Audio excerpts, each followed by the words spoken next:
don't mind the sirens. It's been a very siren day.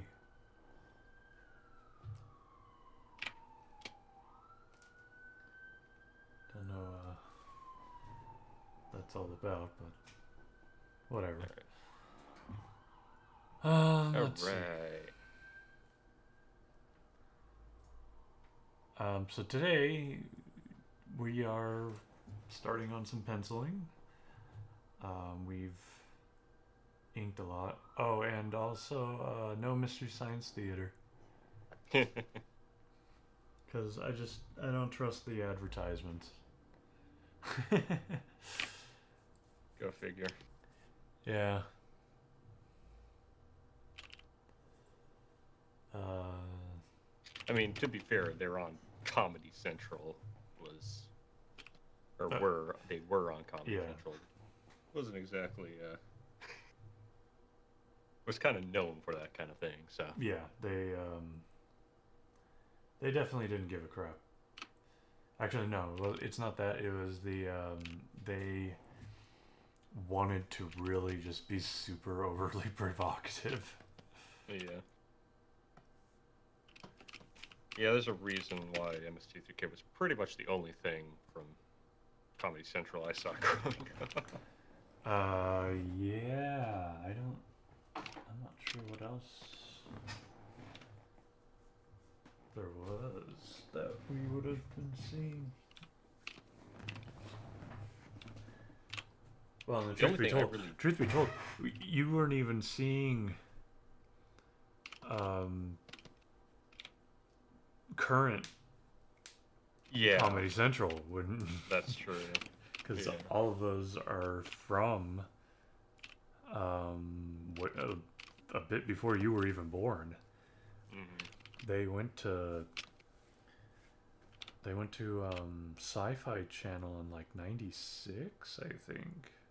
Yeah, that's true. That's right. They went over to Sci-Fi, which is really funny. Which I actually think is some of the best stuff. Yeah, I know, like that. They were fantastic at that time.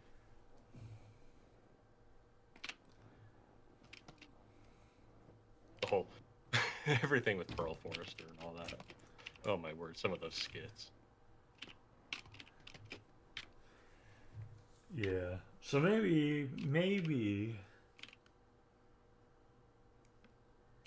if I find I'll go through my tapes and select the ones that are Sci-Fi Channel. Categorize them and all that. Because those commercials are fine. Those commercials aren't saying really stupid 90s. I remember Sci-Fi Channel used to freak me out because that was the same channel that had Twilight Zone on it. Yeah, Twilight Zone, it had Outer Limits.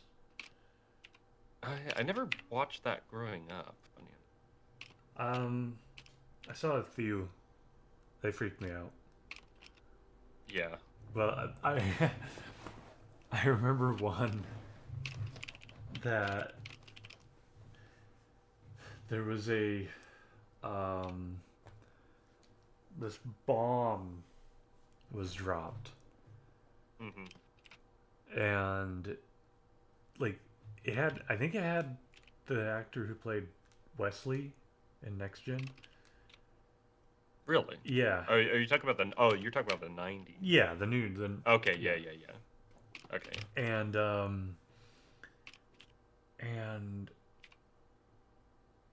they were going to drop a bomb on an alien planet. And at some point the aliens had like infiltrated them, disguised as them or whatever, and were sabotaging the mission. And he thought that he had gotten to the alien planet, but without him knowing it, they had switched it, or they had turned back to Earth, and he dropped the bomb. So he basically bombed Earth, and I thought... That's pretty freaky. Oh yeah, I was terrified. I was like 4. And so I run outside because I swear I was like, where's the bomb? Where's the bomb?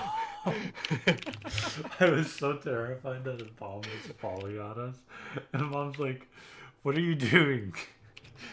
Child, this is television. It's not real. And I'm like, that doesn't make sense. I saw it. That's funny. I never heard that story. Yeah, I hadn't quite figured it out. Well, it's because I kind of forgot it for a while. Mm-hmm. But then I saw that on TV maybe a few years ago when they were playing all those Outer Limits. Yeah, television. yeah. And I saw that and I was like, oh man, I remember this. Oh, it terrified me so horribly.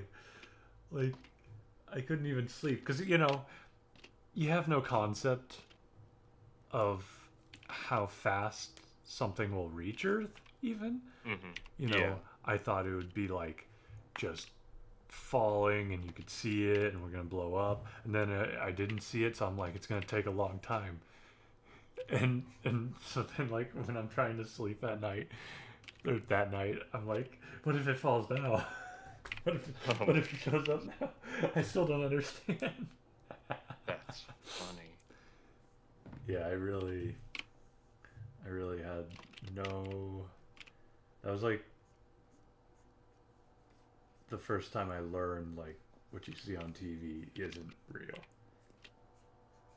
You want to know? That reminds me of watching. Speaking of sci-fi and everything like that, it reminds me of because I was freaked out by the Twilight Zone. But one episode in particular. I was too, actually. Yeah. But one episode that really in particularly got under my skin for a very particular reason. I can't remember the name of the episode, but it's the one of the lady in the. Is she in a hospital? I think. Oh, Room for One More. Yeah, Room for One More. That freaked me out because because it was done digitally, or it was done on tape, essentially. Yeah. The equivalent. Yeah, it was that old, and it gave it that weird, just I hate that. It felt way too real. Like it was. That's the setting. It's the same setting that people like that TVs are on default. Yeah, the over processed like. Yeah, and it's just horrible looking. But yeah, it made like it that. really freaky, and it was super echoey because of the there's like no music and stuff like that. Yeah, it just it just was so freaky at the time.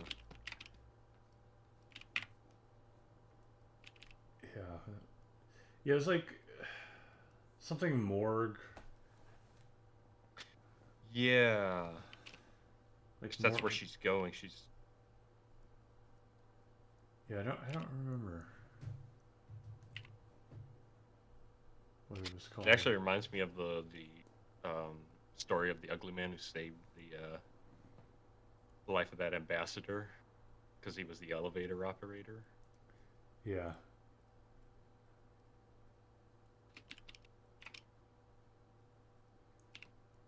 Why won't you go? I've been tempted to. Because he's so ugly.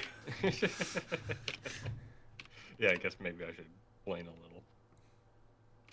little. Basically, when was it? Was like the. Was it?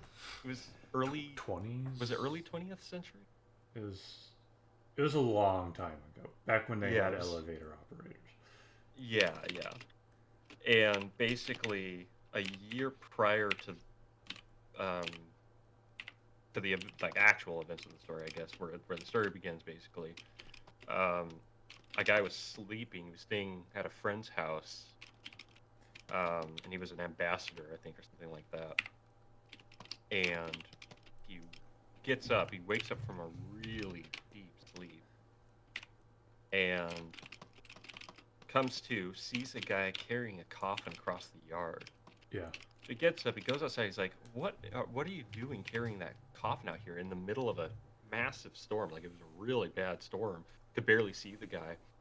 And the guy turns towards him, and he had just this horrifying face, and immediately just kind of disappears, like Yeah. seemingly into the storm. The guy's like, okay, that was weird. Doesn't see him again. A year later, he's in an embassy. He's in I can't remember which one or where he is. It was like But French he goes, or something. yeah, he was going back between England and France, I think.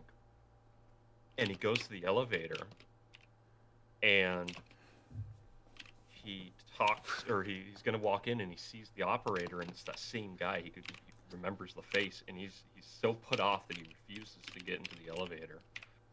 And so like the elevator goes on its way. It's like, well, if you don't want to go, you don't want to go. And the guy goes back to the front desks and asks, hey, who is the operator for that elevator? And as he's asking, the elevator gets to the 6th floor, the cable snaps, it drops, everyone's dead. According, to accounts and stuff like that, they couldn't find the operator and whatnot. As it's told. Well, and as you do when an elevator drops, you die. Yeah. So everyone on board, so Perish. 6-story drop in the 20s or something like that. So they didn't have the most no brakes. robust security measures. They don't have any way to catch it or anything like that. So yeah, I always liked that story. Yeah, that was a weird one. Yeah, we need to find that book again. That has all this. Because there's stuff in it that's totally been debunked. Oh yeah. Like the Uri Geller stuff. He was What is that? Mentalist. Yeah, I know what you're talking. Yeah, and he was like, oh yeah, all this stuff about him having this power and blah blah blah, and it's like, yeah, he was proved a fraud like many times over on live television and stuff like that. Yeah, that book is from like the 70s. 70s, yeah. Early 70s, like 72 or something. So it makes it kind of novel to go through and see kind of the perception of the world back then. Yeah. Oh, yeah. I mean, it reminds me of that video, and I think this is where the skeleton running meme comes from. If you've ever seen that in the graveyard. Yeah. Yeah. I think it comes from this. It was on the Sci-Fi Channel, I think, or Discovery, but it was like early, like late 90s, maybe early 2000s. And it was this tape that was getting circulated, this footage that was getting circulated of all this supernatural footage in a graveyard. And it's very, very clearly computer generated special effects. But people didn't have an eye for it back then.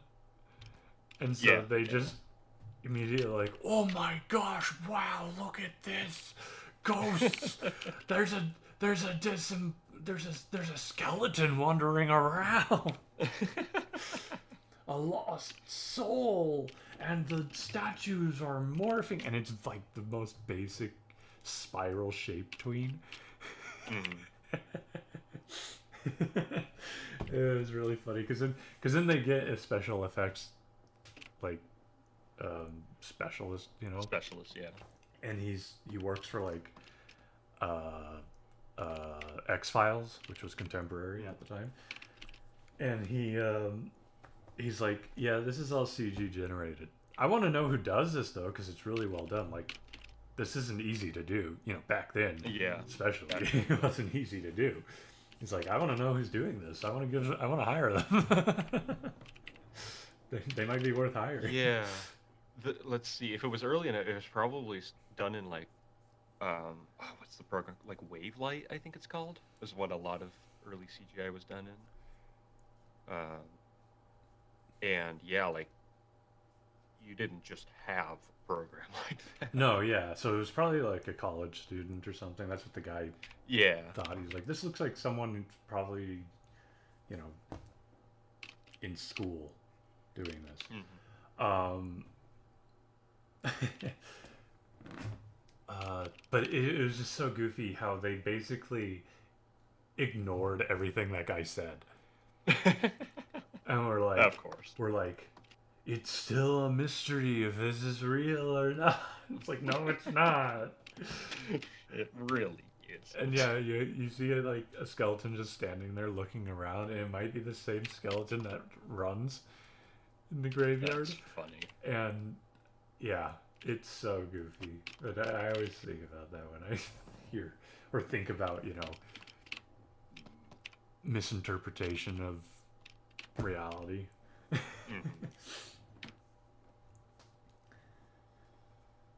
Well, it's interesting because it is really fun watching people kind of do digital archaeology. Where there was one, I think it was Kid Leaves Stew, actually,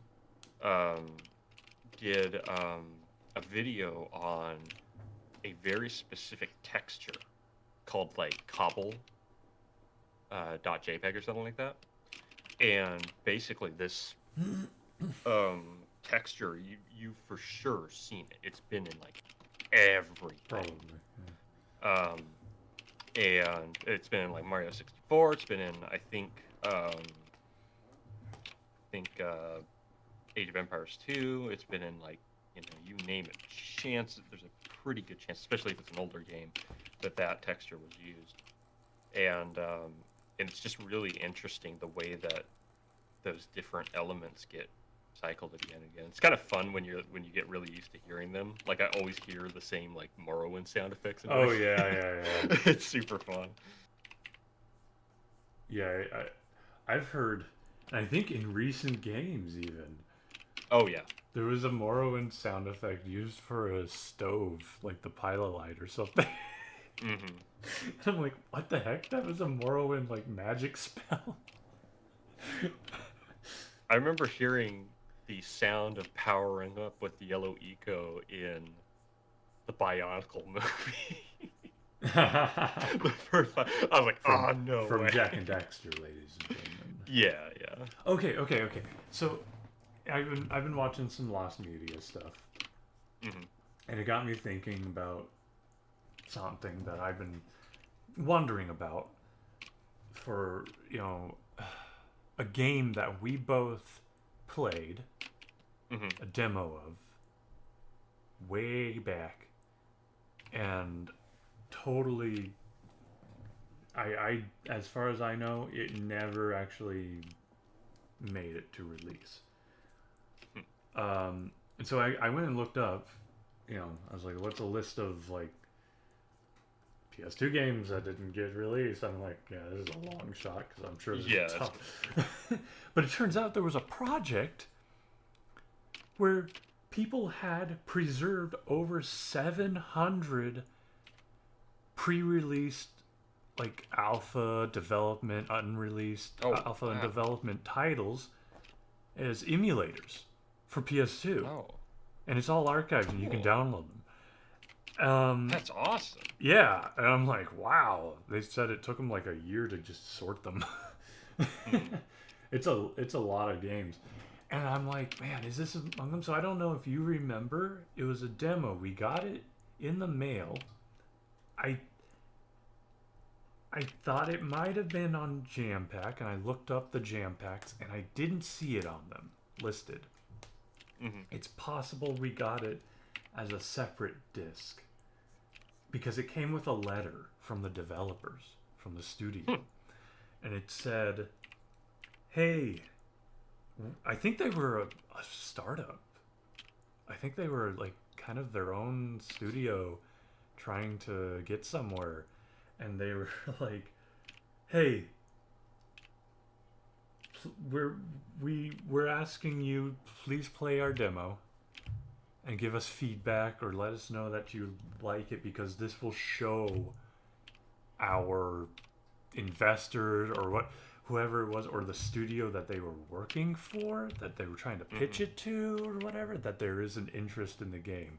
So it was like this really, normally you would do that on the internet now, but it was very grassroots kind of. And I remember the game being fun. It looked fun, but you and I, we were just little kids, so we're not going to be like write a letter to the dev team. Yes, I really like your game. Although we did, we played it over and over. Oh boy. So let me see if I can describe it the best I can to you. Good grief. How do I? Because, I mean, this is old. This is going back there quite a ways. I was still in elementary school, I think. And it was PS2. And the character you played as, he was like a fox or a wolf in armor. But it was very cartoony because, it's PS2. It was very cartoony. Okay. Hold on. And he wore armor, and he had a sword, and I think he was partnered up with someone. Okay. I think I know what you're talking about. Yeah. You're not going to believe what this is, because it was real. It came out. Okay, so it did release. I wasn't sure if it actually got published. Well, I think what you're talking about is called The Darkest Fairy. But that's not the first title. You want to know what the main title is? That's the subtitle. You want to know what the main title is? Neopets. It was a Neopets game. I know exactly what you're talking about. I watched a video on it a while back because I remembered it. And I was like, while I was sitting there listening to you talking about it, I was like, is he going to talk about that? Because I remember that. Yeah. That was Neopets. That was a Neopets game? That was a Neopets game. What the heck? Yeah, like you can look it up, Neopets the Darkest Fairy, and it comes up, and like you can buy it on Amazon. And it came out in 2005.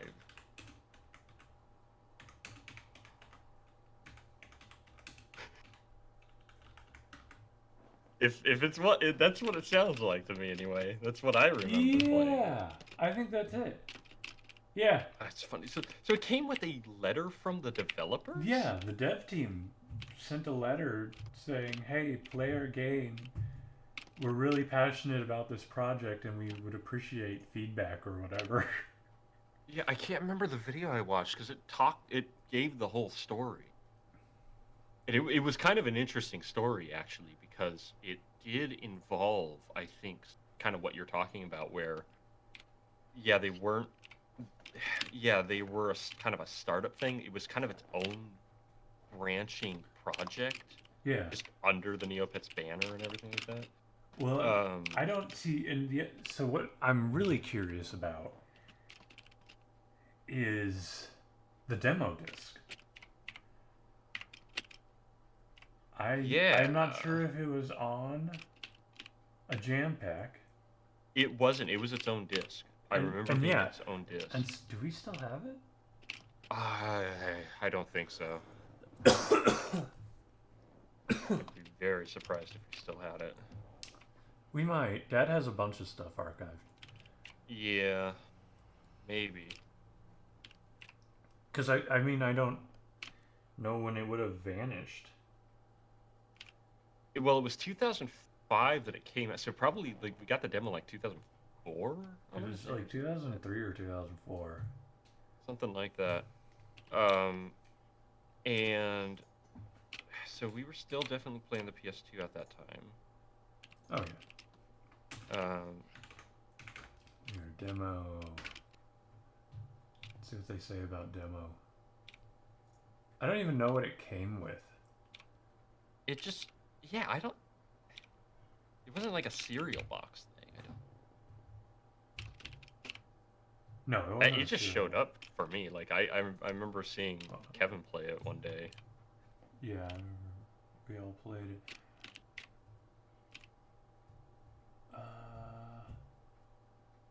Saying this is the demo disc. Yeah, it's Neopets. Neopets? Yeah. The heck? Well, now I'm... Come to think of it, because here's the thing. I don't remember it having another title. Now, I, probably wasn't paying attention. But now I'm really curious to go back and watch that video, because maybe it was its own... I'm trying to remember the story. Maybe it was its own thing and then got picked up. I think I remember Darkest Fairy. I remember Darkest Fairy. But the Neopets, I mean, I could have... See, I wouldn't have been able to comprehend Neopets at the time. Yeah. I had no context for that, and I would have been like, Neopets? What the heck is Neopets? Is that like the land that they're in? Neopets? Yeah. Yeah. Yeah, that's fair. But that's funny that you brought that up. Yeah, so I had questions about that because I wasn't sure if you would have remembered anything better than me about that. And so yeah, because it came with a letter. Yeah, it was in its own packaging. Yep. That's right. It was in its own packaging, and it had the letter in it. So the disc was in a sleeve. It wasn't in a case. I don't think. Yeah, no, it was in a sleeve. And my mom was like, "Hey, this is kind of neat." She's like, "Look, they sent us this," because we had that. I don't know what it was, whatever Jam Pack subscription thing was, because we'd get Jam Pack, but man, Jam Pack ruled. That was Jam Pack was so much fun. It worked too. It was really good, because that's how we got Zone of the Ender. Like, we went on to get Zone of the Enders. We went on to get Shadow of the Colossus, Ico. We never got Shadow of the Colossus. Kevin borrowed it from a friend. But I remember having the demo. Yeah, no, we definitely were turned on to the game because of the demo. And yeah, Kevin, I think maybe we borrowed it from Bruce. Something like that. Yeah, it is how we got Zone of the Enders, though, as well. That's how we got Jack and Daxter. And Jack and Daxter. That was another one we were introduced to. Yeah, it's Jam Pack with ATV Off-Road Fury. Yeah. But we never actually bought ATV Off-Road Fury. Really? Yeah, we never actually owned ATV Off-Road Fury. No, we had the first game. We never got the second game. Did we actually own the first game? We owned the first game. I remember we had the first game. Huh. I remember playing that game a lot and screwing around a lot. Oh, yeah. Yeah, we screwed around a lot with those games.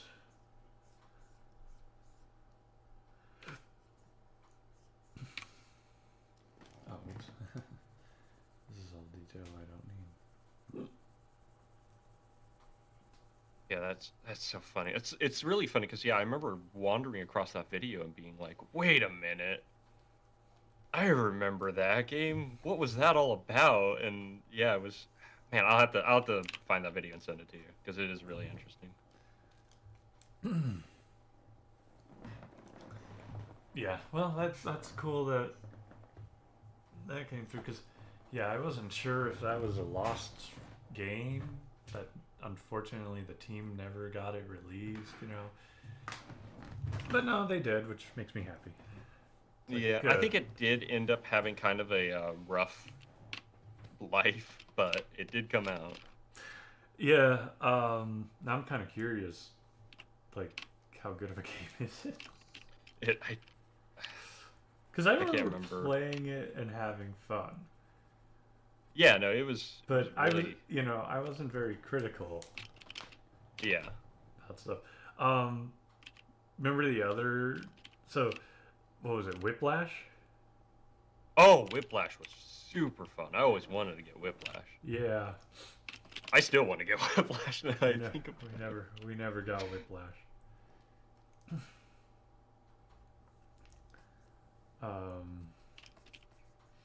Yeah, that was such a bizarre game. I remember we glitched that game so bad. Oh, well, yeah, I got to play the demo, and so... Well, we would take man, back in the day when you could take discs out of the running console. Yeah. That was the best. You could do all kinds of crazy things.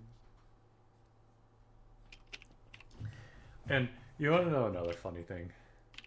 And I've seen people play this game multiple times. The Grinch game. Oh gosh, yeah, I remember that. And you actually remember that? I do remember. I remember wanting to play it. Like, do you remember seeing gameplay though? Yes, I remember watching Kevin play it on the computer. Really? When did we get that? Yes. I don't know, like a cereal box or something. No, I know we got it from a cereal box. We got it from like a Chex cereal box. But see, the thing is, we got that game. So Kevin must have reinstalled that at a later date for you to have seen gameplay, because we got that in like 1996 or something. Maybe 98. Can't remember. But before a time that you would, be able to remember it. And yeah, it was horrible. Oh yeah, no, it's a terrible game. No. Not the gameplay. It was like horrible for the computer. Oh yeah. No, it I think there were reports of it breaking computers and stuff. Yeah, like that. It almost did that to ours. Like Dad was like, "All right, we're getting this crap off this thing. I don't want this stupid game breaking my computer." Me and Kevin are like, "No, we almost had another video game." It's okay, because then we got the Captain Crunch game. That was such a stupid game. You raise your little crunch berry minion things or whatever. And yeah, we actually had those. I just remember had those games and played them. I just remember the day we got or rather when you got Oblivion for my goodness. the Xbox 360. Oh, Xbox 360. And just imagining, I was like, no way. We'll actually be able to see this game? Yeah. At more than 10 frames per second? Well, I don't even know if the computer could run it. Yeah, it couldn't at that for a time. while. I think I got it. I think we got it on the console because our PC couldn't run it. There was a time where, for a little while, it could not run at all. We didn't have enough RAM. That's so funny. Same thing with Morrowind. Yeah. That was such a big deal when we could run Morrowind. Huh. Dad gave us, more RAM. It's like, okay, here you go. Here's your. This will get you going. And Here's your RAM allowance. Yeah. Here's the spare RAM I dug up from work or whatever. Basically. Because wasn't that... Well, no, that graphics card that demo, or that the game came with, wasn't for work. It was... I think it was Dad's personal PC. Personal Probably. computer. I just remember back in 2008 or 9 when Kevin built his first gaming PC. And just think I was like, wait a minute, a PC specifically for gaming? What? Huh? What a novel concept. What a novel. Because we always played console. We always. did everything on console. So it was like, oh yeah, I guess you can do that. It's like I knew like you could play games on PC like Morrowind and everything like that, but like specifically building a PC to be able to play like really high end games and stuff like that. Just I didn't think about that. That's that's funny. I remember though when I first saw an advertisement for Oblivion, because I had fairly recently, like it was like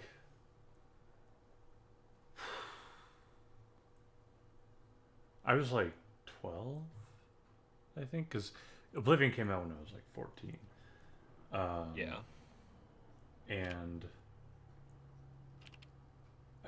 I was reading our cousin's gaming magazine because he had all those gaming magazines, and I saw an advertisement and it said Elder Scrolls and I was like, what? Elder Scrolls 4? Oblivion? What? There's a it was just something I never even thought about because it said sequel to Morrowind. I was like, Yeah. there's a Morrowind getting a sequel, another what? Because I had no idea. Like I pretty much knew nothing about Elder Scrolls. I just knew Morrowind as Morrowind. I didn't know that there was like it was part of a series. Yeah, it was third in the end. Yeah, so it was like I got to thinking about Elder Scrolls 3.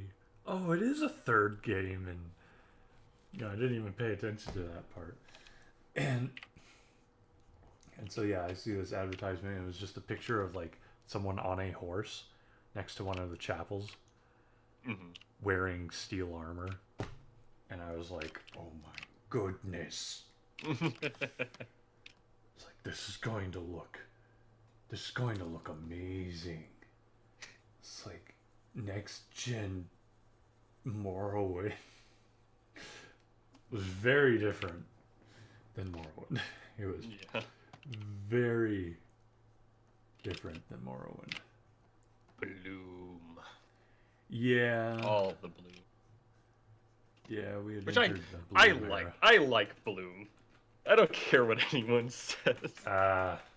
It can look ugly, but oh boy, do I like it. That's just nostalgia speaking. It looked really bad. I mean, I will be like, yeah, most games. I don't know. I like it still. It made everyone look so weird and discolored. I mean, yeah, that's true. But as far as like the landscapes go and stuff. Well, that's what it was for. It was for long distant shots. But then when you're around everything up close, the people and stuff, it looked really bad.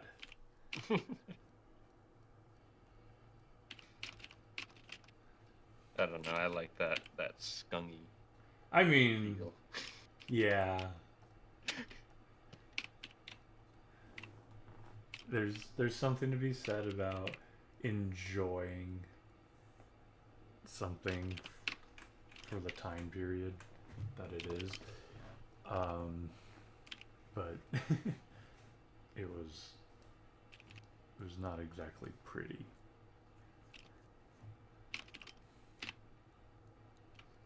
I mean, it was better than what it turned into, which was just gray garbage.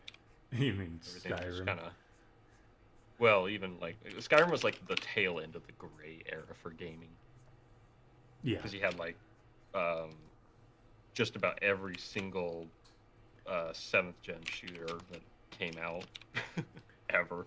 Pretty much everything after Gears of War. Everyone really liked, all like game developers were like, this is the future, gray and brown. And it's like, it worked for Gears of War, kinda. It wasn't the best art style for everything else. Yeah. It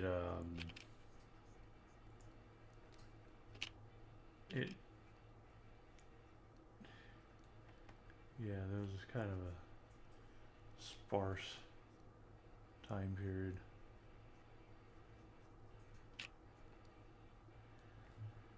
And now everything's trying to be Fortnite. Yeah, everything went to the cartoonishly garish colors. And every character is a cartoon character, and there's like a whole Yeah. little universe. Everything's a Marvel, Yeah, MCU, and cinematic universe. for all the characters, and the kids can get into their favorite character and blah blah blah. Matt Platt, please do a theory video. You are on our entire marketing budget.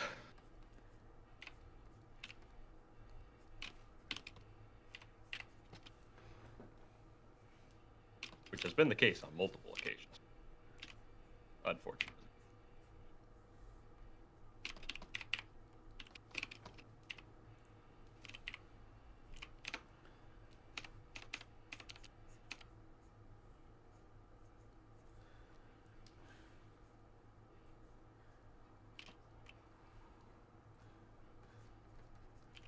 Yeah, so we'll see what the future holds in design, because indie scene's gotten way too into VHS. Yeah, well, and actually, a friend of mine pointed out that like everything is slowly devolving into either horror games or roguelikes, Yeah, and it is kind of getting stale. well, of course it is.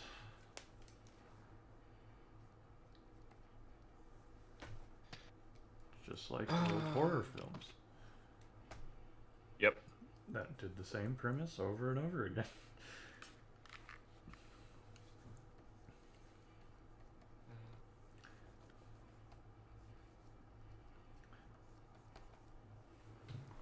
All right,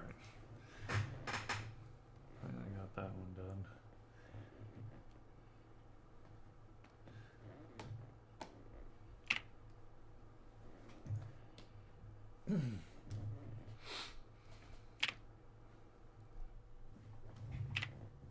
Come on. Heck. Sometimes. But it's like that Frankie Goes to Hollywood song. I can't remember which song. Pleasure Dome? Is it Pleasure Dome? He's like the new gods of Hollywood. Sex and horror. Yeah. It's like, yep. Because, man, people make a lot of horror. Yeah. Like, people make a lot of horror.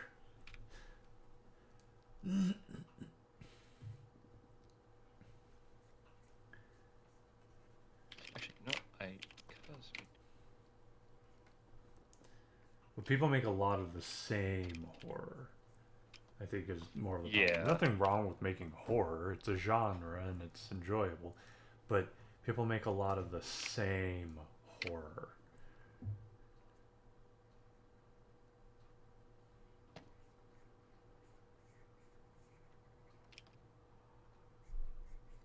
Once Puppet Combo made it with their aesthetic. Because at first, that whole Power Drill Massacre, it was with Power Drill Massacre, I think, that it took off. But that was the big one. The babysitter one. Yeah. That one was like, people are like, what is this joke? This is crap.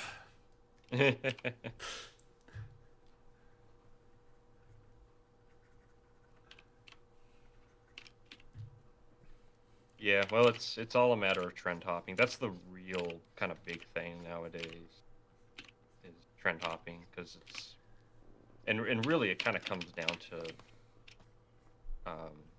it kind of reverts back to the same issue as algorithm and stuff like that. Not that it's not strictly the algorithm, but there is kind of that catering mentality that comes out of it.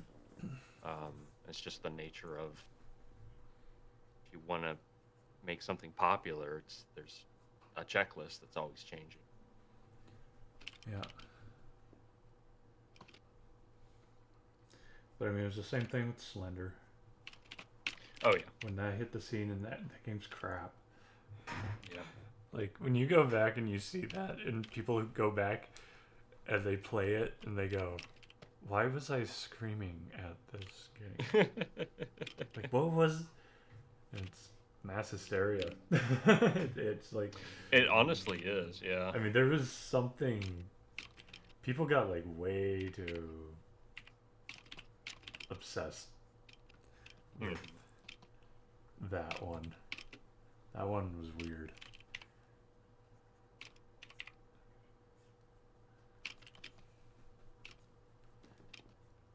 Yeah, I remember all the clones coming out around that time.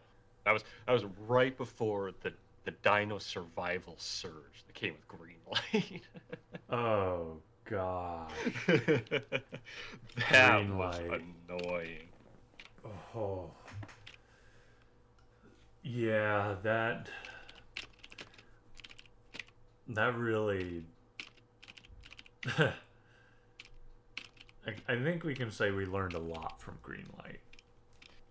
Yeah, that really kind of, it was like, okay, we need to like, especially, well, the big, you know what the big thing was that kind of changed was, YouTubers eventually like figured it out. It's like, okay, these are like, I've played the same like 3 games back to back to back. This is getting boring, and audiences are getting bored because it's the same game over and over again. And they're all trash. Yeah, they're absolutely terrible, and they're all early access because no responsibility then. But so you pay for it all the same. Yeah, you paid pretty much full price. Actually, probably more. Oh than yeah, full price back for what then. you were getting. Yeah, back then. That's right. It wasn't like $1 demo. Yeah, no, it was like as Tomatoes calls $15. it, hamburger games. Yeah. Price of a hamburger. Yeah, oh, that's funny. Burger games or whatever.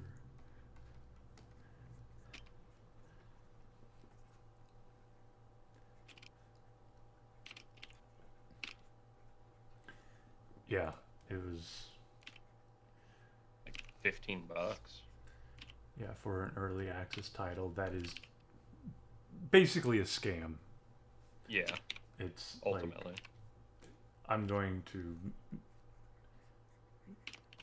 play with this free engine, recycle assets, and abandon it when I feel like it. Yeah, not even actually have plans for a real title. Like, what's that called? Is that some sort of fraud? Like, you fake a product? I think if you get invested, well, that was kind of the gray area that they were sitting in was, it wasn't an actual product. Yeah, it was because I mean, people who buy it are basically kind of, well, they're not the investors. They're not going to get a return, but yeah, exactly. It's still not working too different from that. Yeah, you're not wrong. Yeah, I don't know what the term for that is.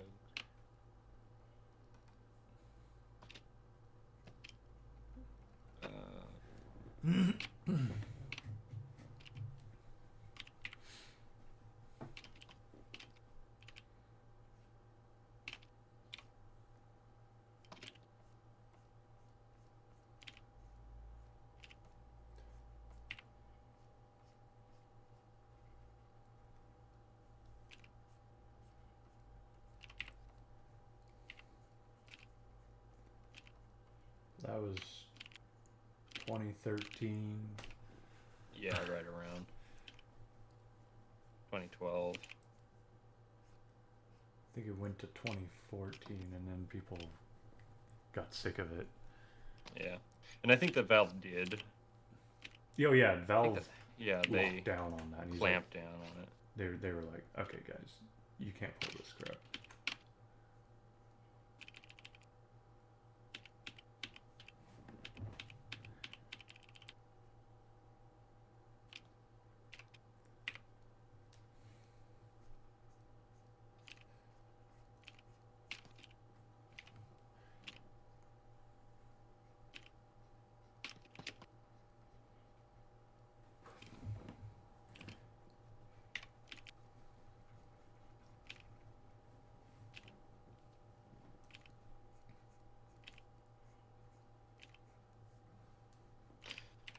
Oh man, so I came across something pretty interesting just today, like right before stream. Mm-hmm. I was looking through YouTube, and I saw an SFM video come up. I'm like, okay. I look at the video length. It is an hour and 48 minutes. Uh-huh. Almost 2 hours. I'm like, okay, let's just see. I click on it. I think it's a full-blown movie. Yeah. A team animated a full-blown movie in SFM. So I'm actually really interested because apparently it seems to be taking inspiration from like Fritz Lang's work and stuff like that. I'm like, the heck? Huh. So like, well, I'll give it a shot. I'm curious if it's good.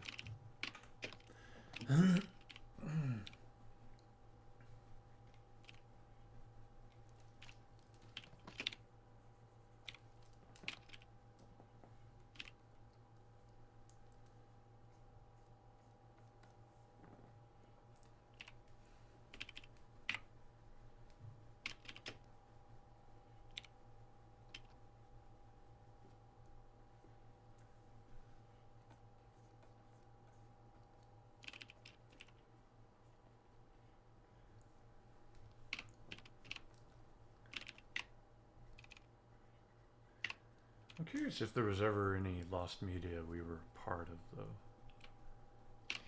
though. Well, actually, there kind of is. I learned that like a lot of the Jimmy Neutron bumpers Oh yeah. are lost.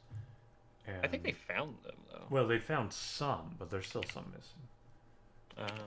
I think. Funny. I think. As far as I know, there's still some missing. I remember a friend of mine helped me find a game. I remembered playing on the NES. I figured it was a real game. I just had never really looked into it. But I had never heard anybody talk about it. It was like the Fisher Price Fireman game or whatever the heck it was. And it's just weird when you have a memory of a game from when you're like 4 years old and then you never see it again. Yeah, I have that for road construction, which was like a Tonka game or something. I had a game called Road Construction, but then also the Jurassic Park game. Actually, I don't know if it was a Jurassic Park game, but it was a dinosaur game. And it came with the 3D glasses. We still have those 3D glasses. Dad kept those 3D glasses. Oh. He has them. And so, I actually think someone talked about that game. And actually, yeah, someone talked about the game and played it. They didn't have the 3D glasses, but I'm like, I got the 3D glasses.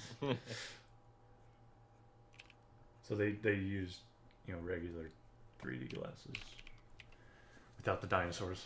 They were orange with little black silhouette dinosaurs on it. But yeah, Dad kept those out of my hands because I was like 4 years old or something. And he was like, yeah, no, I want to keep these in good condition. They're kind of neat, so you don't get to touch them. Oh.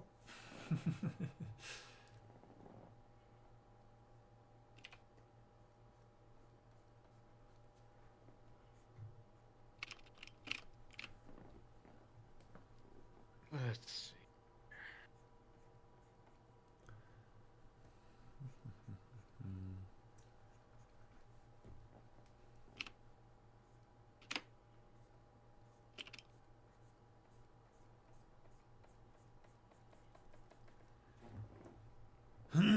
Hopefully that gives the impression.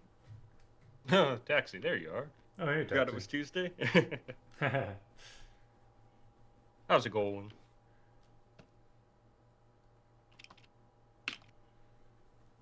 Yeah, I don't know if we've ever been part of Lost Media. Yeah, there is some music. And I'm not even like especially personal music that we have that I don't know if you can find online.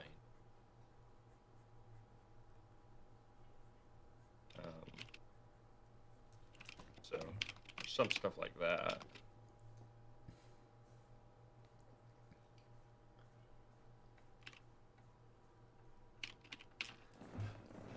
Yeah, not sure. Okay, actually, this is too big.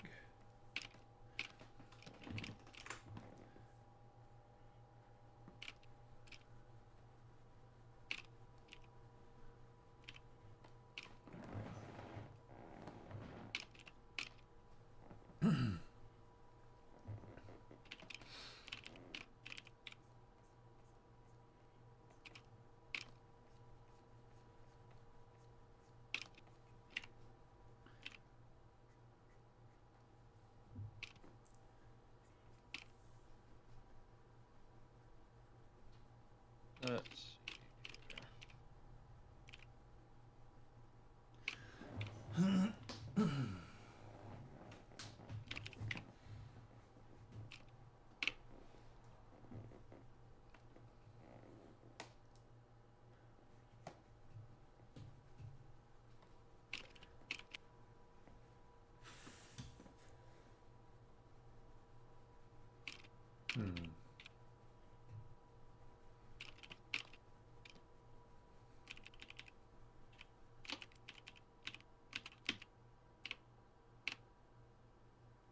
Actually, to generate interest. You're thinking of a number between 1 and 2. You get 6 tries when you get a virtual kit. Is it square root of pi?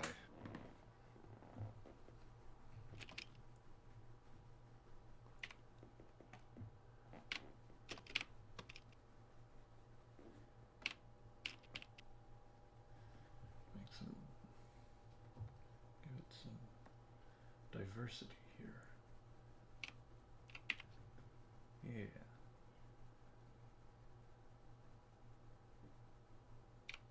Lower? Lower than the square root of pi? Wow. Is it 1.3 repeating?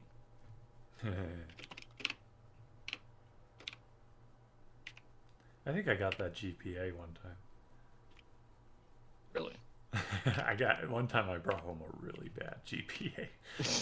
Mom got really mad. Yeah, Like, that's a pretty low. what? Actually, I think it was more like 1.8, but still, if you're in the 1 points, you've messed it up really bad. She's like, what are you even doing at school? I'm like, I don't know, I just sit there.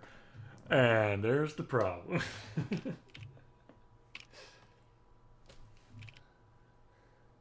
Lower? More. More. Shoot. I can't remember how to notate infinite. What is it? Variables? Yeah, where basically you have like 1 point, infinite zeros 1. Can't remember how to notate that. Yeah, that's my next guess. That's you're in different math than I ever. Well, I remember what did I watch? It was like how high can you count? It was really cool. Oh yeah, I've the seen notation that, for all actually. that. Yeah. Yeah, It's really good grief. Yeah, that got to some pretty crazy stuff. That was pretty cool. Yeah, theoretical mathematics. See, mathematics is cool. You just weren't shown the cool parts. Yeah, math is cool, guys. Math is cool kids.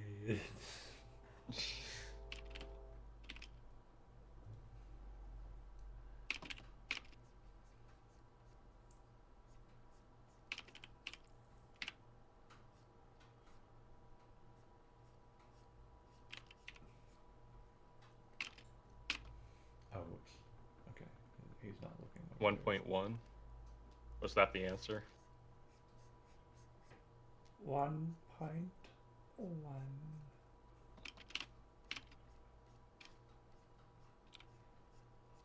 Yes, when I was young, I hoped that I would be good at math. I wanted to be good at math. Then maybe it was just the way that it was taught. My brain just shut off. Because I was like, this is stupid. I hate this.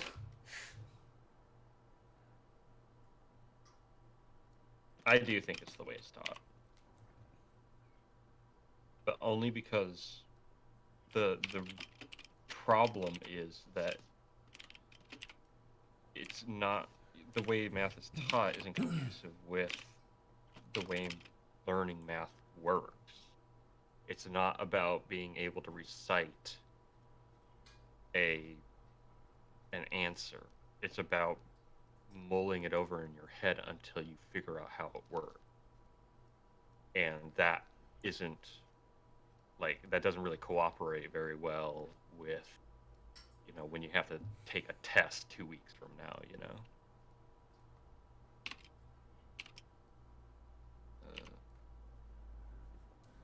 So it's like, oh, we need to cram all this info in your head. We're gonna do. I mean, I think the multiplication table is useful. Yeah, I mean, lower end math, like, it's simple enough, right? Like 2 + 2 and the multiplication table. Stuff I'm good at. Yeah, but once you start getting into, like, algebra. Yeah, see, okay, so those are... So they're teaching algebra like they teach basic math. Exactly. Yeah, that's the best way. That's the problem, yeah.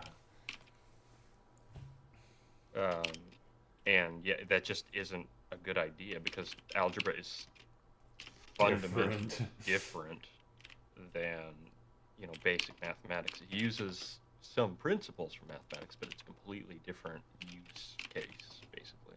Yeah. And same with a lot of upper level math, because you're leaving behind, I guess, what you could call representative math. Like, oh, I had 4 apples, and John takes 2. You know, how many do I have left? That's, you can represent it with a scenario. Some apples. Some apples. A dead neighbor. A dead man. John is a dead man. No. I love that movie. Wait, what movie? What are you quoting? That's Evil Roy Slade when they're trying to get him to do math, and they ask him, "Your neighbor, you have 7 apples. Your neighbor takes 1. How many apples do you have?" "A dead neighbor." Or, "What do you have?" "A dead neighbor." Oh, I was quoting Blackadder with the beans. He's trying to teach Baldric how to count. Yeah. It's like, you have 2 beans. You had 2 more beans. How many beans do you have? Some beans. Or some more beans. Some more.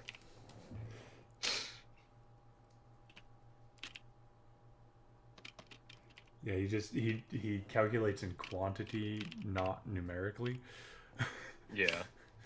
Which is how certain cultures do count. Yeah. There's a culture in South America, I think, who have very unique cases. Counting is quantitative like that. You don't do it numerically.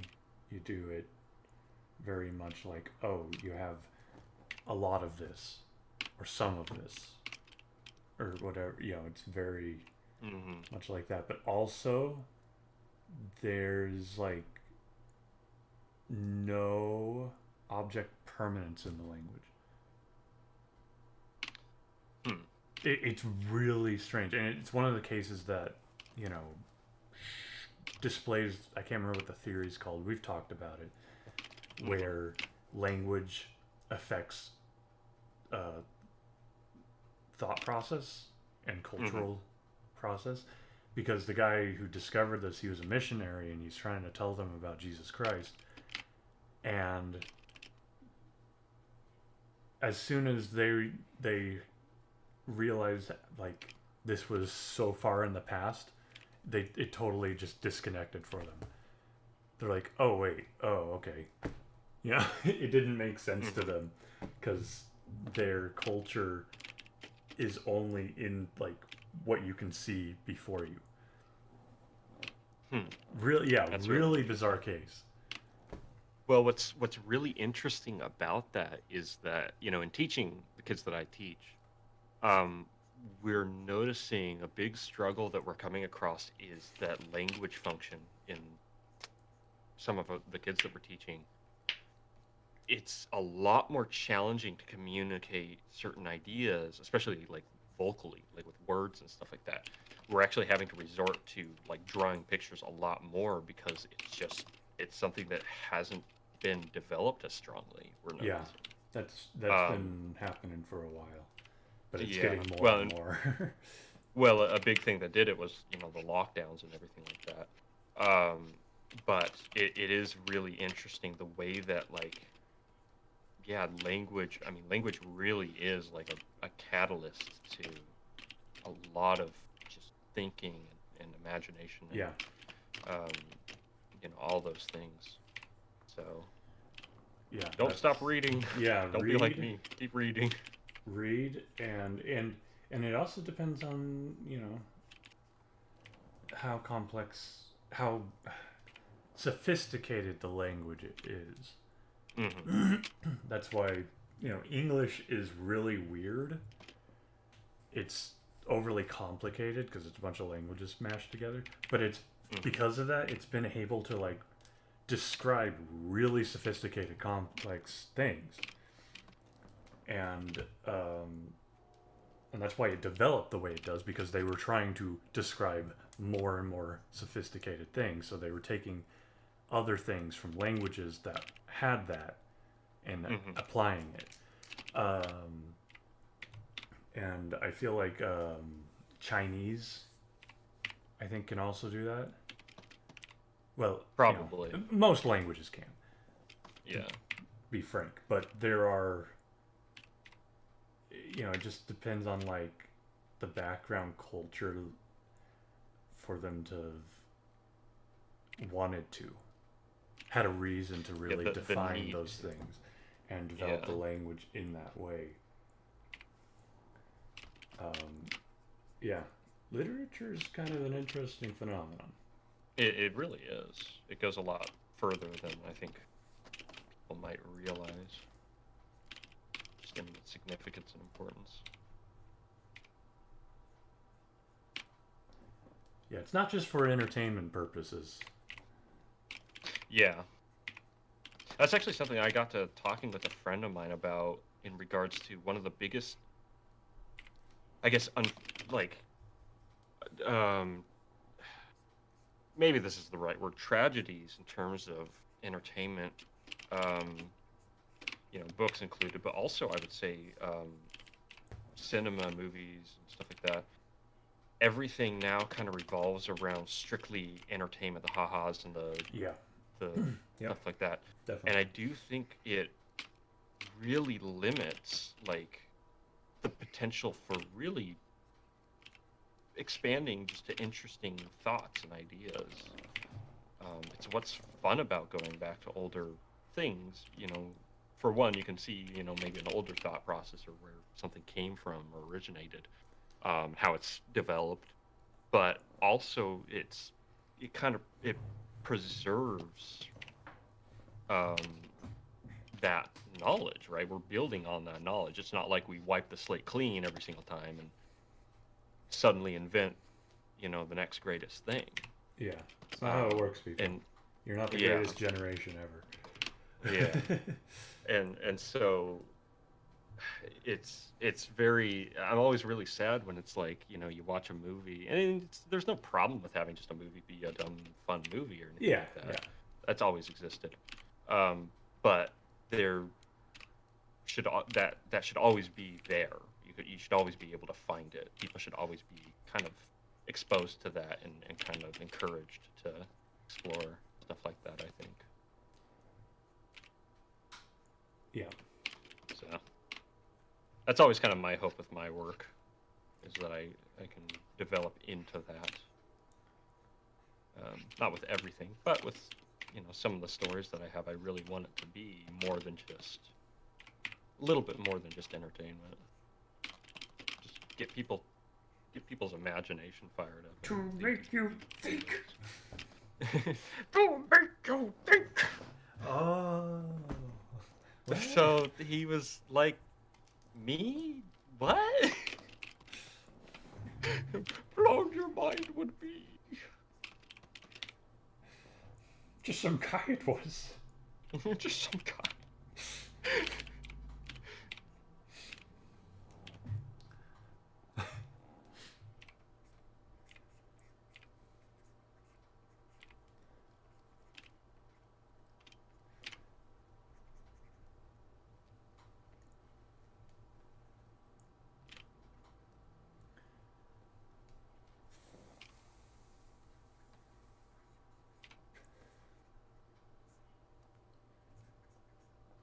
Don't worry, Anvil. Math becomes weird when -1 minus -1 equals 0.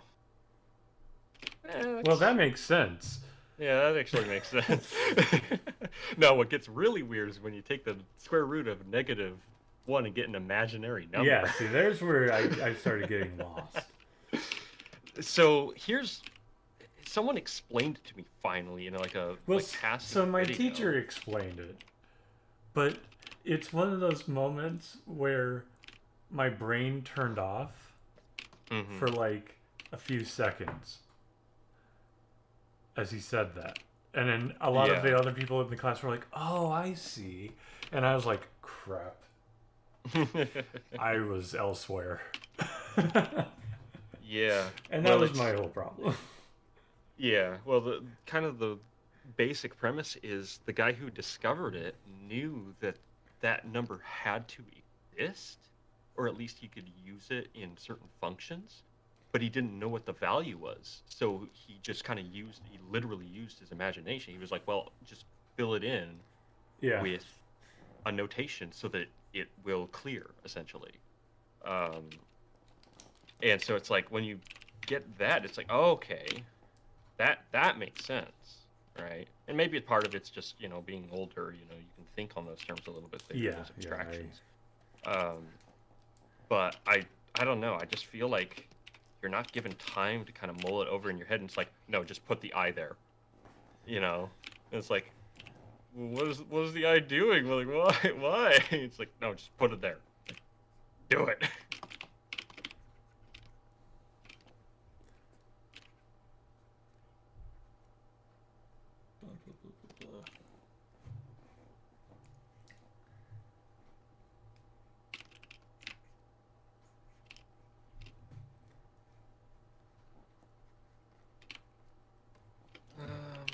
Her hand isn't that small.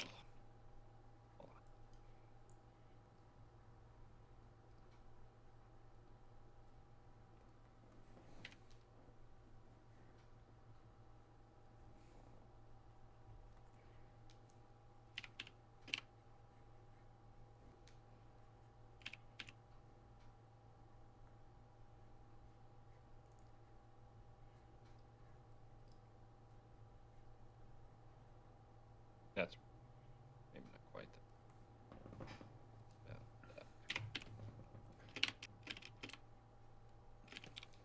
But I managed to pass my last math credit and was free from all of that. Senior year was very easy.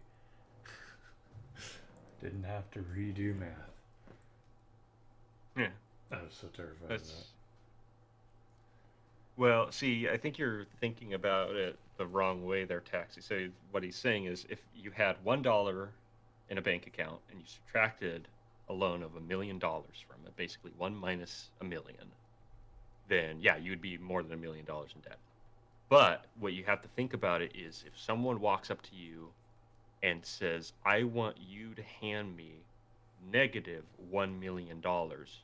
How are you going to do it? Basically, the conclusion you'd have to come through is, well, you would have to give me the money because now I'm subtracting it from you, right? Because that's the value that you're dealing with. You're dealing with a negative value, not a positive value. If he walked up and said, I want you to give me $1 million, then yeah, he's taking $1 million. But basically, in the way he's saying it, he's saying, I want you to basically produce a negative value. If that makes sense. It's got to come from somewhere. Yeah. So you got to think of negative as being its kind of own value. One of the laws of physics: money can neither be created nor destroyed. Nor destroyed. No. Actually, I don't think that's. We've seen too many countries' economies collapse. Yeah, they got a little carried away with the conservation of money principle. The theory of monetary conservation.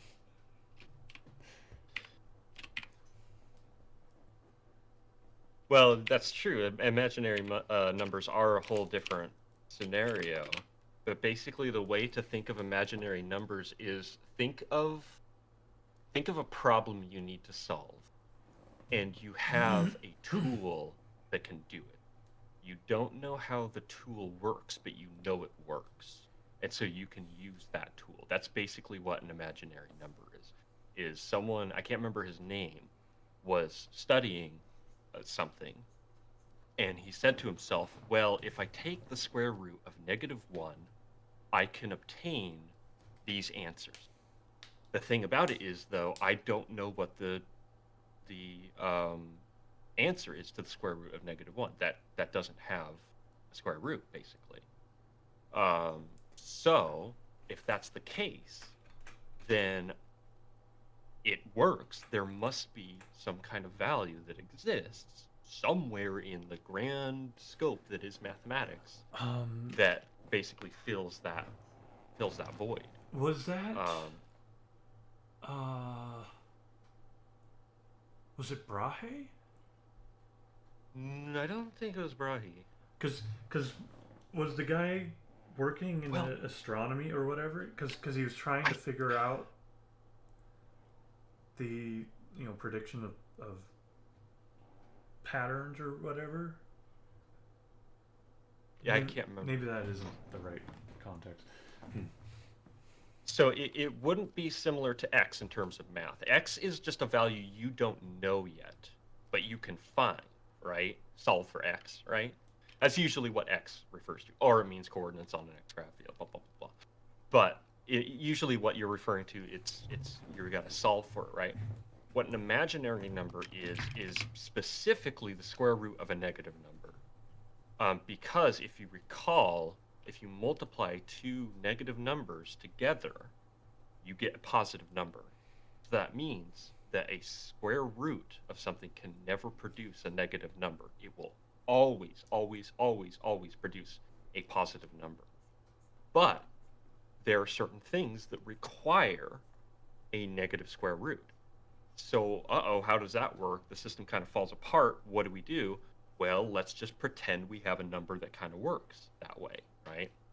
And the thing about it is that a lot of times with imaginary numbers, it's only ever really to gain half of the knowledge in like high school mathematics, because you put the little I down and then you call it good, right? Well, what does that mean, right?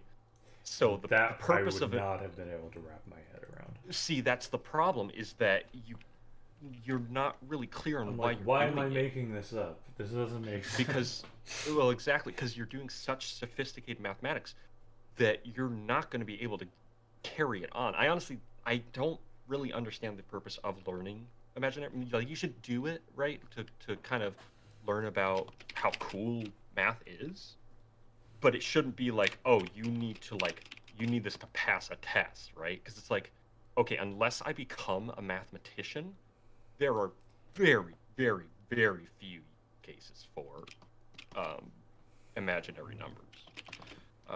So I just think that it's really goofy to turn it into a, like, you need to like you're required to wrap your head around this very abstract concept, kind of thing. Trust me, I like mathematics, but I'm not great at them. But what I do know, and what I learned, I'll tell you this: the big thing I learned from the best math professor I ever had. I had him in a community college, funny enough, and he had like a doctorate in mathematics and everything like that. The way he taught math was completely different than how I was ever taught math. He didn't do tests. He never did tests. And what he did instead was you had a packet that you were required to complete. And you actually technically weren't even required to complete the packet. The way it worked was the class collectively worked on the packet. Maybe not like all in one big group. I was teamed up with another girl in the class. But basically you sat there. There was no homework. You sat there and you tried to figure out the concept that he wanted you to figure out, and he would work with you hand in hand to help wrap your head around the concept. And so you weren't sitting there with 20 minutes on the clock to finish a test and get graded. You sat there and you had all the time to just go through and puzzle it out. It was a big puzzle, which made it really fun because, like, Myst is fun, right? Point and click adventure games are fun, right? That's what it felt like. It felt like playing a point and click game, rather than a really stressful, like, I don't know, stinking Dark Souls of like one life Dark Souls of or any timed event in a video game. Yeah. And I remember there was one time when this other lady in the class was really upset. She kind of throws down her pen and she's like, "Doggone it, I can't do this. I'm too stupid to figure this out." And the professor looks at her and goes, "Let me ask you a question. Why are you saying those things? Because from where I'm sitting, you are doing everything exactly right. Of course you're getting it wrong. You haven't wrapped your head around it. That's what we're doing here. You're not failing right now. You're accomplishing your task, which is to wrap your head around the concept. And you're going to run into walls." So he made the walls that you run into a part of the process. He made them what you're trying to do. He's trying to get you to run up against something you have to puzzle your way through, rather than making them the worst nightmare you can possibly imagine when you're sitting there scrawling things, pulling your hair out, hoping that you don't run into something you don't understand, In other words, he made learning fun. So that was everything I really learned from that was, yeah, that's learning. It's not being able to scribble something out. Yeah. He was a genius because he was teaching us. Like I said, he was going around with us and he was like helping us figure out certain concepts and stuff like that. But he was doing it in a way where we wanted to learn it. It was actually fun to learn. It was kind of cool. And it's one of those things you can only really, I feel like you can only really get from a guy who has. He was just a really good teacher. He had a mind for teaching and a mind for mathematics, and that combination is rare. It really is, because usually when you get someone who's really good at mathematics, there's kind of this. It's a hard thing for teachers where something that becomes second nature becomes difficult to teach, right? But he knew how to kind of back up and look at the bigger picture and kind of bring his own sense of intrigue into it, and the way he approached math in a very approachable way. He was brilliant. He was a fantastic teacher. I hope everyone gets a teacher like that, to actually, like, genuinely, because even more than just learning mathematics, it's a great lesson in learning in general. And so I usually try to tell people that story any chance I get, because I think it just really stuck out to me. Something I kind of try to integrate myself in teaching. Probably could work on that actually. Now that I think about it.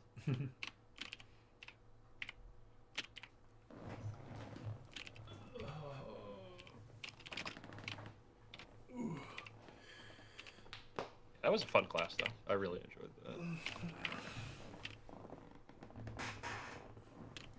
Yeah, my last math teacher had a funny story about kind of that problem when he was in college. He was in like the advanced math, you know. Mm-hmm. There was only like 9 people in the class. Oh, wow. Yeah, no, they were like super high math. And their professor was one of those guys that, like, whether you're here or not, I'm starting the class. Mm-hmm. And so they, one day, because they all carpooled together, they were running late. They were 15 minutes late or something like that. And they kind of rush into the door, and these, like, our jaws hit the floor because our professor was teaching an empty classroom. And we kind of spoke up like, sorry we're late, you know, and, you know, kind of wanted to know what he was doing, but he basically shushes them and is like, don't interrupt my lecture, you know. Yeah, and they were like, okay. They sat down and started taking notes. Yeah, the problem is a teacher like that has no real interest in you. I find it's they're there for their kind of 9 to 5 or whatever, and you know it is something to be said about being punctual and everything like that. But, well, yeah, but it's gotta be kind of very strange behavior. Yeah, that's eccentric. That's literally eccentric. Mm-hmm. I just always liked that story though. I always thought that was so bizarre.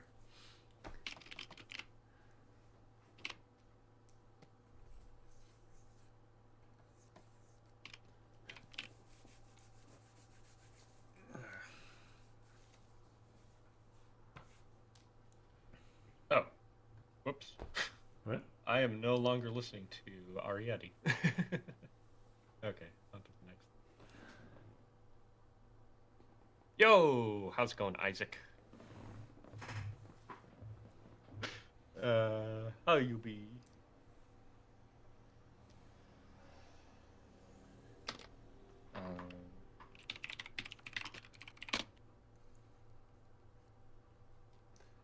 The Steinster. I like that.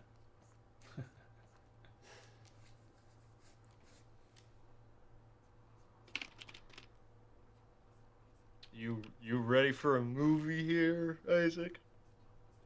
Oh, I'm excited. Movie? What movie? We're gonna be watching. Me and Isaac and a couple other people are gonna be watching Time Bandits. Later. Yeah. And it's the Schnoo. How you doing, Schnoo? Stein Bandits. Time Bandits is great. I love Time Bandits, man. It's one of the reasons I'm an artist. Well, probably not true, but, you know, there's a connection there. All the same. Definitely an influence, that's for sure. Yeah. A lot of Terry Gilliam, old Terry Gilliam stuff. Like Baron Munchausen, Time Bandits. Those both big childhood influences on imagination.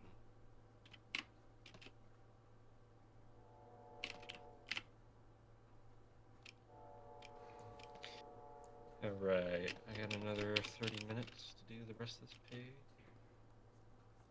Yeah, it's coming along. This page actually is coming. Oops, this hand is pretty mediocre, but it's at the top of the page. It'll be cut off. Who cares?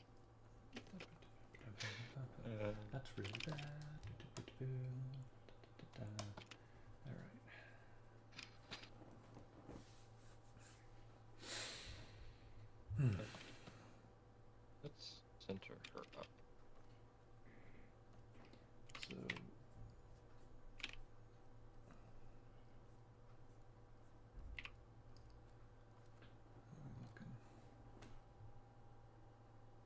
I think that's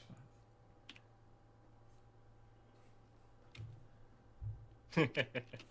Stein Bandit. Too bad it isn't rat themed. I can't have it in the server. Too bad it's what? I have a server that me and a couple friends are in is a rat themed.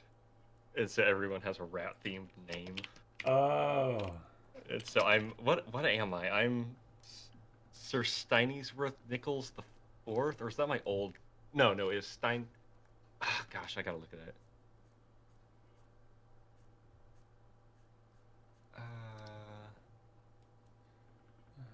Where?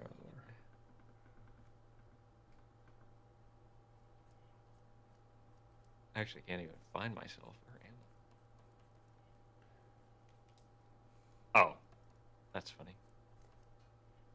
I don't remember my name. I can't find myself in. Oh, there I am. Percival Steiny Rats the Fourth. Yes.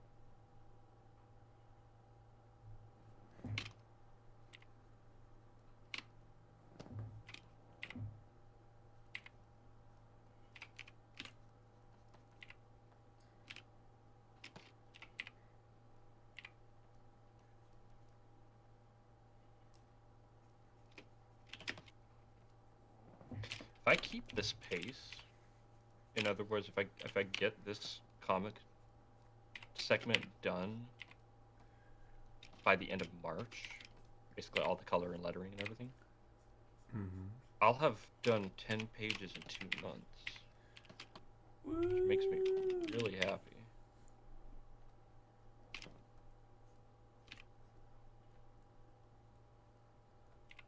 That would put me really on track. Hit the 6-month mark for getting the whole chapter done.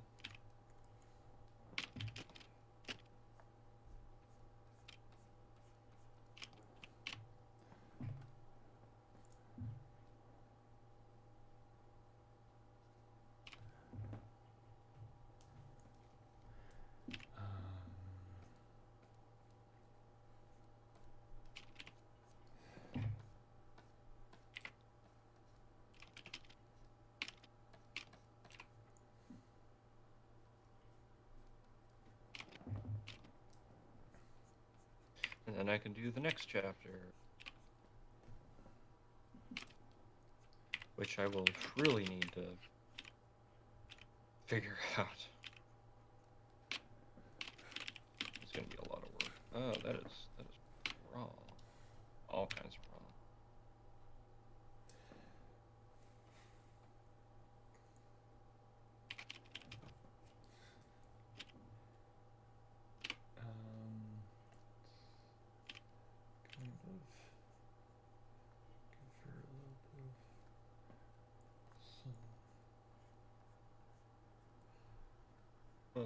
Will I Stein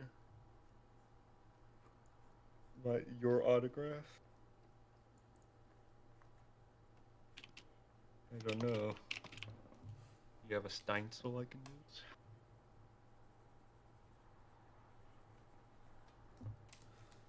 I probably would, honestly. I'm not gonna lie. What? Schnee was saying, if I didn't know them, I'd probably block them as trolls. Really?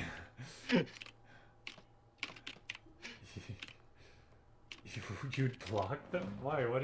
They're not doing it. No, I don't think they're doing anything super bad. No, they're being goofs. Yeah, goofs are being goofs is goofs. Goofs is goofs. Goofy gonna goof. Spooner catalog. What? Spooner catalog. The parody analog horror. Goofs is good. I still haven't checked that out. No, it's the one we were gonna make.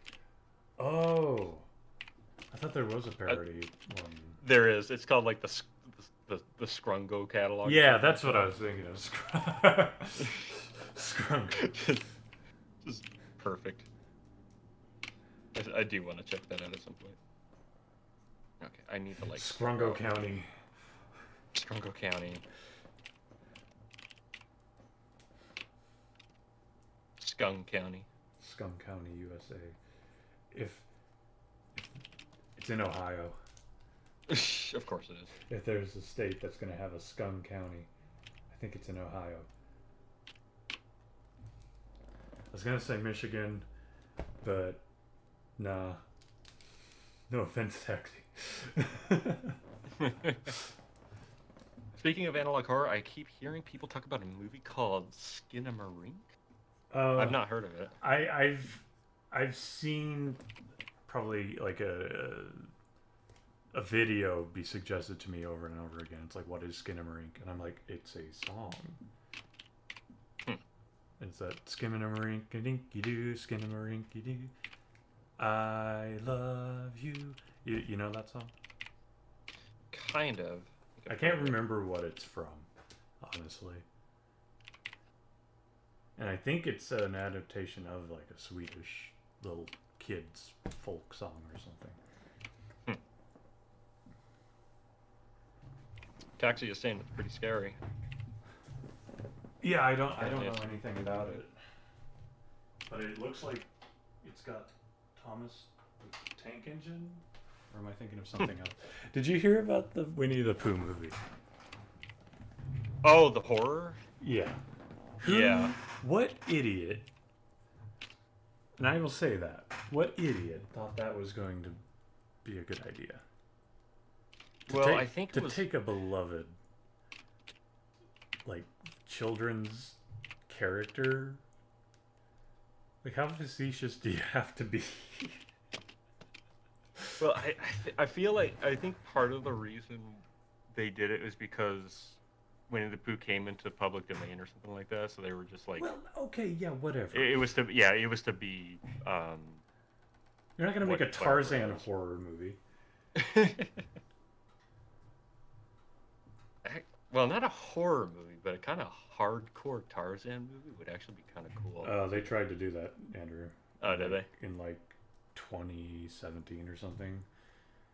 Joel Kinnaman was Tarzan, and I can't remember what her name was, Jane, and yeah, it was supposed to be like, oh yeah, it's real Tarzan, or whatever. I think it was pretty much a flop. Yeah, probably.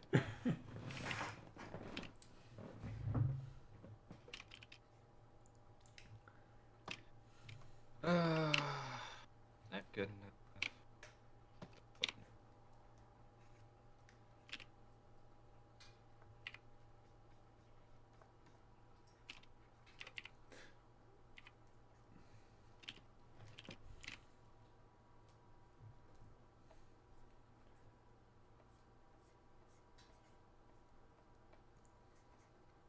So is it kind of like more of a found footage sort of thing, Skinamarink?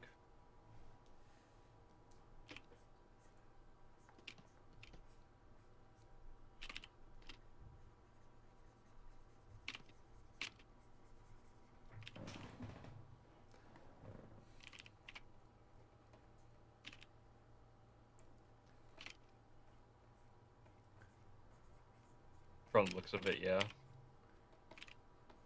Man, that reminds me. I still want to find that movie that I think the Canadian guy made, and he never intended it, but it got picked up years later, and people didn't know it was a found footage like film. They thought it was like real. Huh. Well, that happens. Yeah. But it was back in the 80s. It was like really early. Oh, yeah, I remember you telling me about that. Yeah. Sounded really interesting. It's basically the first found footage film. Yeah. That was, I'm guessing, done in the style of modern found footage. Because they were trying to do found footage films back then. It's really funny to watch how they did found footage back in the Yeah. 60s. It wasn't really found It footage was as done much as like it a was like fake. PSA. Yeah, fake PSAs and documentaries and stuff like that. Yeah, it's really weird. Monster Go-Go is what it was. That's weird to think that that's what Monster Go-Go is. It is. It's totally Yeah. one of those. That's so funny. There was no monster. As if the universe blinked. I like that song. I'm proud of that song. Yeah, that was That actually one pretty came out cool. good. When I get enough of those made, I'll share them on like YouTube or whatever. Yeah. As your Finish that EP. yeah.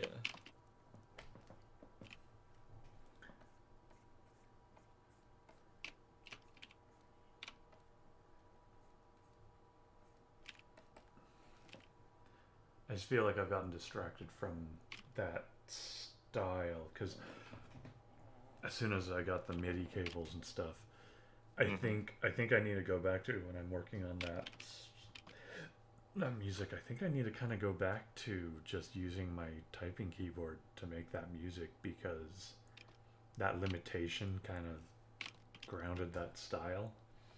Yeah, for sure. Because when I was able to do more sophisticated stuff, I just felt like I kind of lost that touch. Yeah, that's a really important thing. Yeah. Limitation.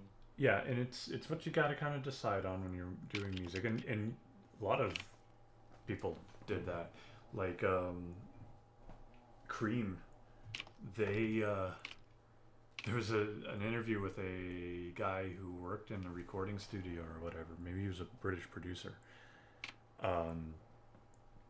And he goes in there and the guitarist, oh my gosh. I only have Fripp's name in my brain. Who's the guitarist for Cream? He became a solo I have artist. no idea. He was a solo artist. Shoot, let me look it up.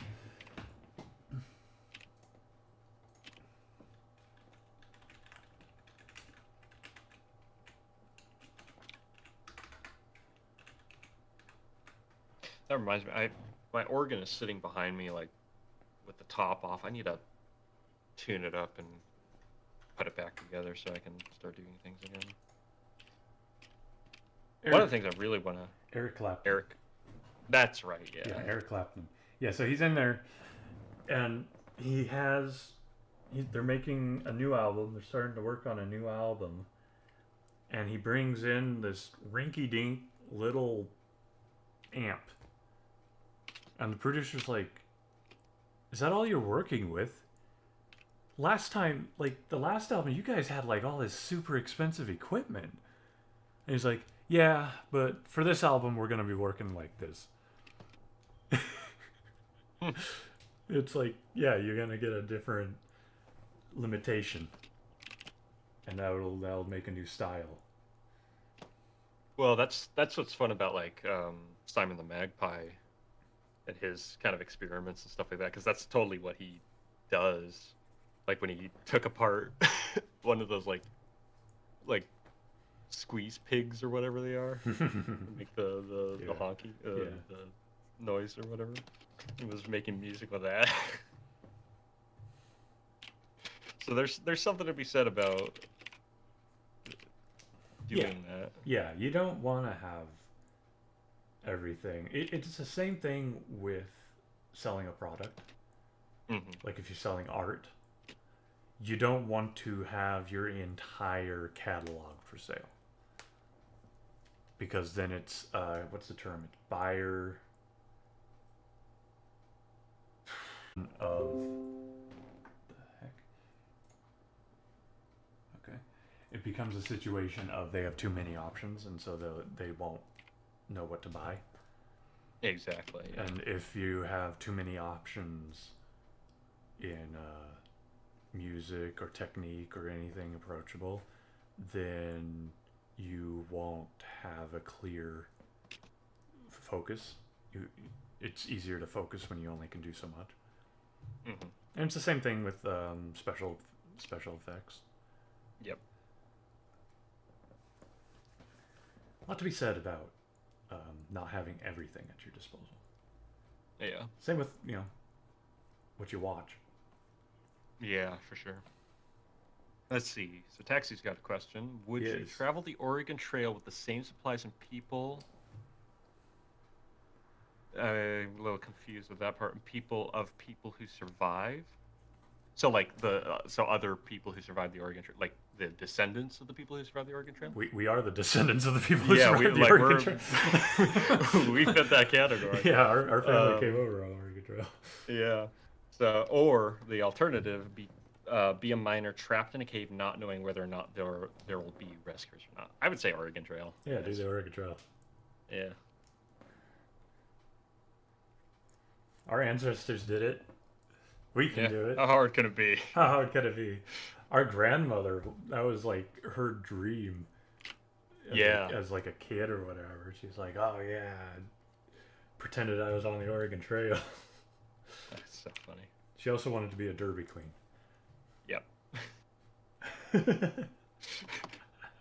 If you don't know what that is, it's the women who would be on roller skates around the circuit and like tripping each other. Yeah. Racing. Tackling each other. Yeah, she wanted to do that. So as a compromise, her mom gave her skate dancing lessons, like bought her skate dancing lessons, and she fell in love with that. So she never became a Derby queen. It's such a funny story, man. That is a funny story.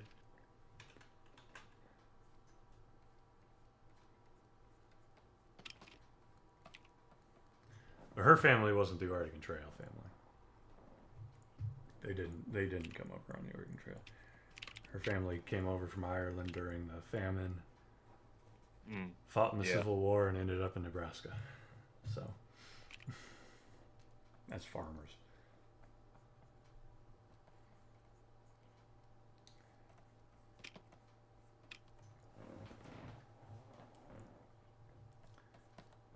And married a bunch of Swedes. Which is true. Yeah, which is like I think a common occurrence in Nebraska. Because a friend of ours, she was telling me like, we were just talking about that stuff, and she's like, "My family's Irish Swedish from Nebraska too, only it's the other way around." That's funny. He was Swedish, she was Irish. Yeah.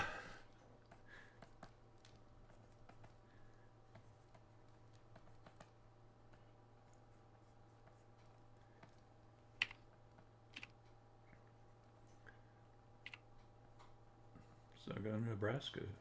They're Swedish and Irish, apparently. If you're looking for such folk.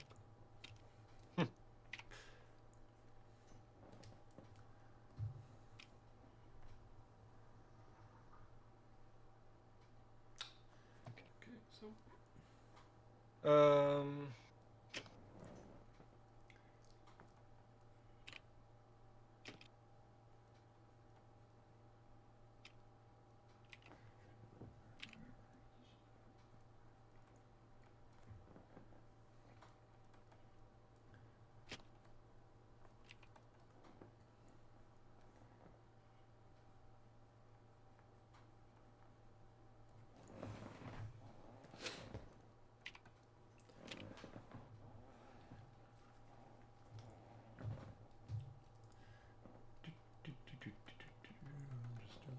stitching there.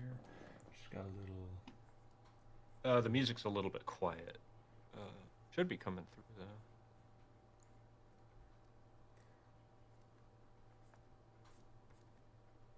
Pretty quiet though. Maybe I'll turn it.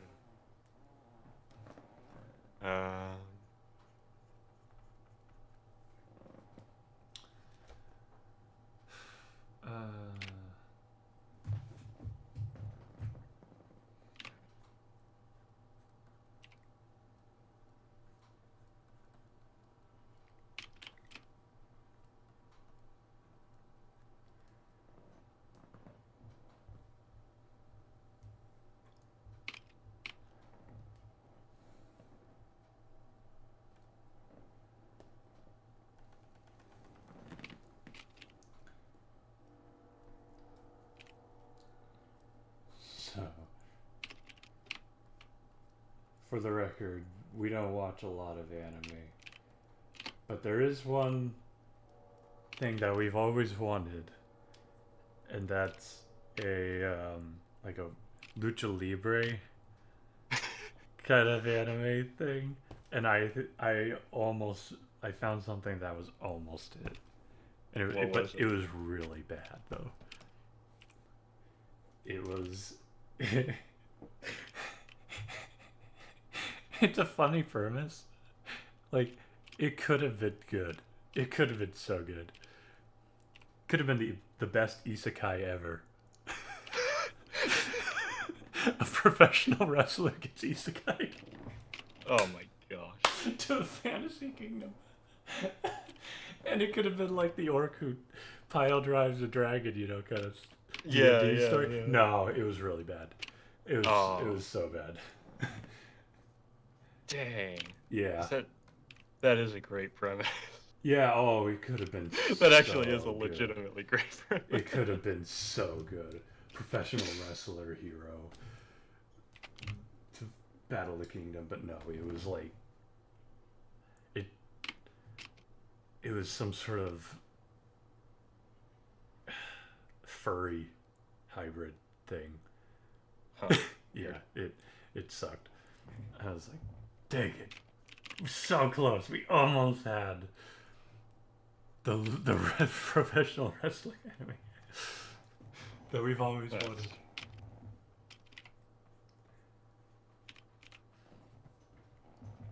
Now I'm just thinking about Hellboy in Mexico. Yeah, heck yeah. I want to see that animated.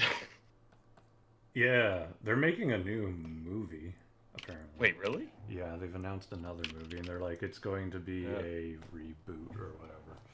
Yeah, go figure, because the last one was so good. Yeah, I never even watched it. Like, I have no real context for how bad it is.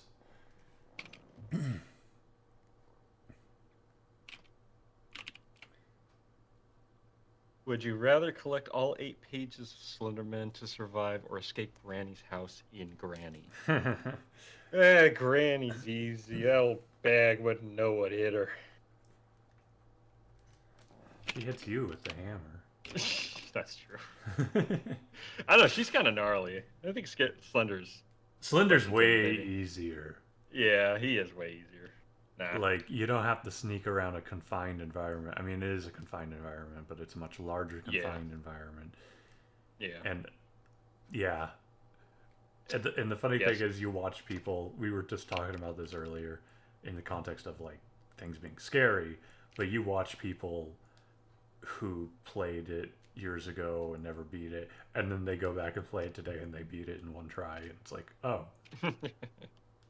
Okay. Oh, that was easy. Games have come a long way.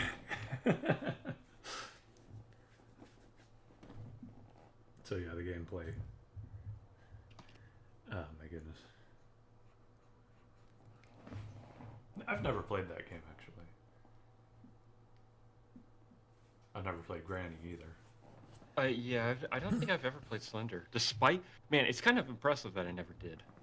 Because I was in high school at the time that became really big. And, like, everyone, like, it was on, like, you could get it on a computer super easily.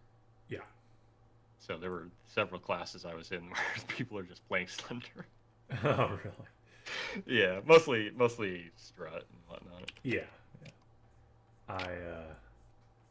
I was an adult by the time that was a thing. So I remember just watching people and they'd scream and you'd be like, is it really that scary? It was scarier before you saw Slenderman. And I mean, like, in full. I think the thing that finally kind of sank it in was when Conan O'Brien played it. And did he play it? Yeah, he played it. Because he would do, he had this segment where he was playing games with this guy who he worked with who played games. And he was playing, like, scary games or something? I don't know. and he's playing it, and he gets caught by Slenderman, and he has like no reaction. He's like, "Wait, is that it? Wait, what's so scary? What? I was told like this was a terrifying experience." And it's like, well, that's the difference from being an adult and a middle schooler. Yeah. Or whatever, you know. Because the thing about the guys who play that on YouTube, they were chickens, and that's what kind of worked in their benefit. Like they were super big chickens, but nowadays they aren't because they're so exposed to that. Jacksepticeye and Markiplier and PewDiePie and stuff. They play scary games, and they're really not like jumping and screaming anymore because they're so used to the game environment now.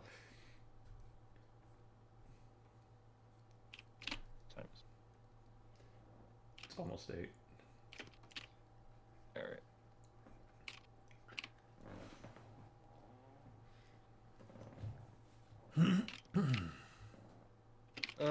Oops.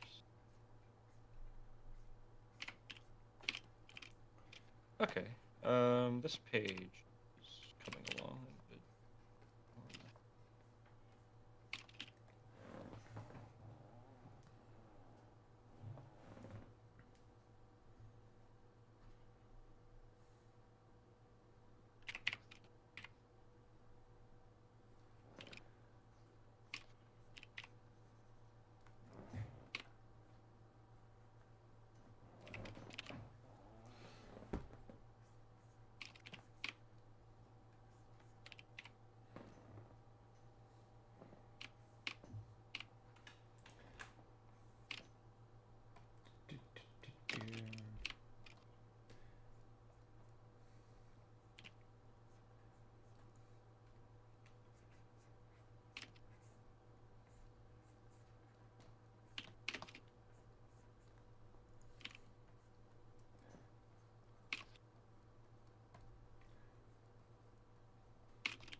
Relaxed hand.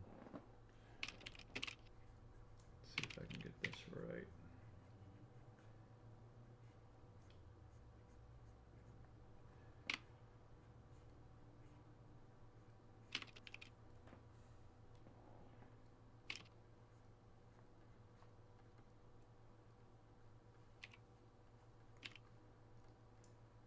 All right.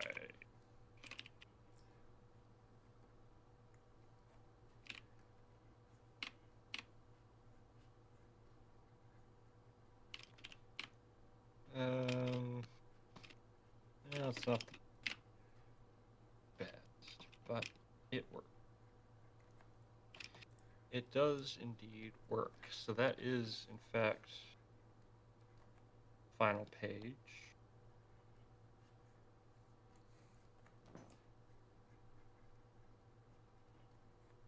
Okay, so I'm gonna wrap up here. I've got a movie to get to. Yeah. I'm gonna add a little bit We're gonna do curtain this detail song here. You gotta go to sleep, Taxi, right on time. All right, so it's only Tuesday today. Wow. Yep, it's only Tuesday. We got a whole week to get lots done. Yep. So, I've actually got a gig I've got to get to the next few days. You got a gig? So, I got a gig. Oh, yep. man, you got a gig. So, with all that being said, we will be back on Thursday. I will be potentially, probably actually, I'm going to be going back through the art, just kind of touching it up and finalizing a few things in the pages and whatnot. And then probably finish up this page. I don't think this page is at 100% yet. But then it's on to color, and I'm really excited to get into color again. So Yeah, I'm probably gonna just keep penciling on stream and off stream, get these pages done up to 16, and then we're inking again for this project, and then I'm working on other projects behind the scenes. So, yep. Yep. So lots of projects coming. Stay tuned for more, and we will catch you on the next one. Goodbye. Bye.